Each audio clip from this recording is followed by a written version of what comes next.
evening. Today, I'm your host, Roy Goldthorpe, and with me is the cameraman simply known as Mick.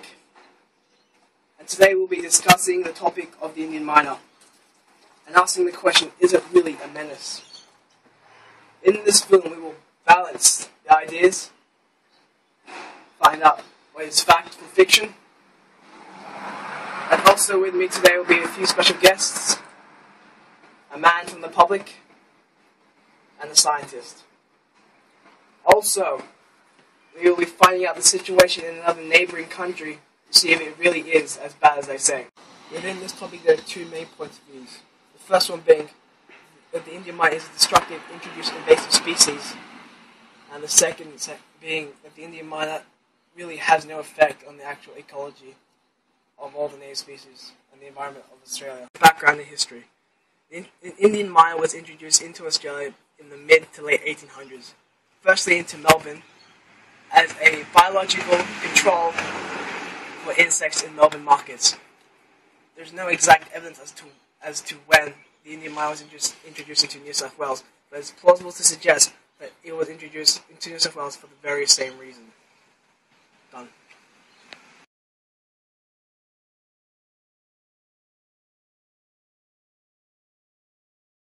Today with me here is John Stinson. Pleased to meet you. G'day. And I also want to ask you a quick, easy question. What is your opinion on the Indian myna? Well, they're everywhere. You just look around, you see them swooping. One time I was in the park around with my friends. They constantly swoop down. There must be the breeding season or something, but they're pretty aggressive, man, seriously. And also, just bloody everywhere. It's everywhere, It's in pretty sure. I remember one time, right, at a house, there's these Indian myna birds that just took the nests of some native birds. One of the things that top knot pinches, right? Yeah, it's pretty bad. Good evening. Here with me today is Dr. Bloom. Pleasure to meet you. You too. I just have one simple question. Are the fears of the public about the Indian myna justified? From the evidence of the studies presented about the effects of the Indian myna, a paper by A.S. Pell and C.R. Todman examined the impacts of two exotic tunnel nesting birds, one being the Indian myna, on two native parrots in savanna and woodlands in eastern Australia. The paper concluded that there was competitiveness in the two species for nesting resources, thus demonstrating a potential to reduce the breeding outcomes of the native parrots involved in the study. Other studies, for example, have found a contradictory relation between the Indian myna and the long-term affluence of 3 hollow-nesting native bird species and 8 small bird species. And in conclusion, they discussed how their findings have never been shown on a population level. But contradictory to the evidence, a report called "Do Common Mynas Significantly Compete with Native Birds in Urban Environments" stated that there is very few empirical evidence that show that birds are at all causing any disruption to native Australian fauna's breeding, habitat and resources, and that action may not be needed to be taken against the species. Thank you for your time and your valued thoughts. The pleasure's on the line.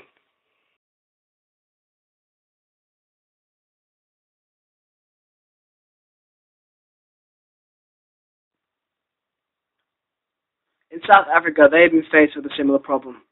And out of control, biological control. The Indian myna was introduced to control insect populations. This bird eventually began to rapidly expand and compete with other native species for resources. In South Africa, it is now classified as an alien species, meaning it is illegal to acquire, possess, keep, breed, or sell, purchase, and donate or to receive as a gift. So not only in Australia is it a pest, but also in South Africa. In conclusion, I must be honest, I did come in with a biased opinion that the Indian myna is a menace. It is characterized as an aggressive territorial bird. As we've talked to the public and to experts, we have seen that my opinion is not solely opinion.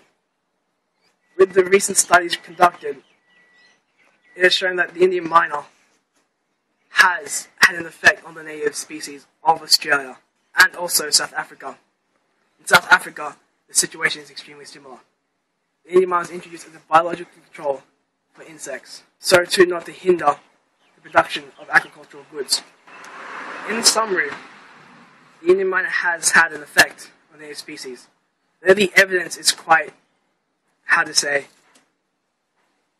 scaled down and focused on certain species. You can't exactly conclude the actual impact of the Indian myna to Australian native life. So to summarise, but as I said, there is no exact conclusion as to the question proposed, but there is an effect caused by the Indian myna on the native species and Australia's native ecology.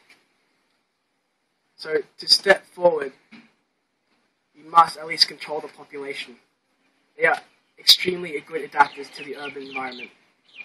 That is why now, if you walk to your local park, or even just to your backyard, you'll hear them. And on that bombshell, good night!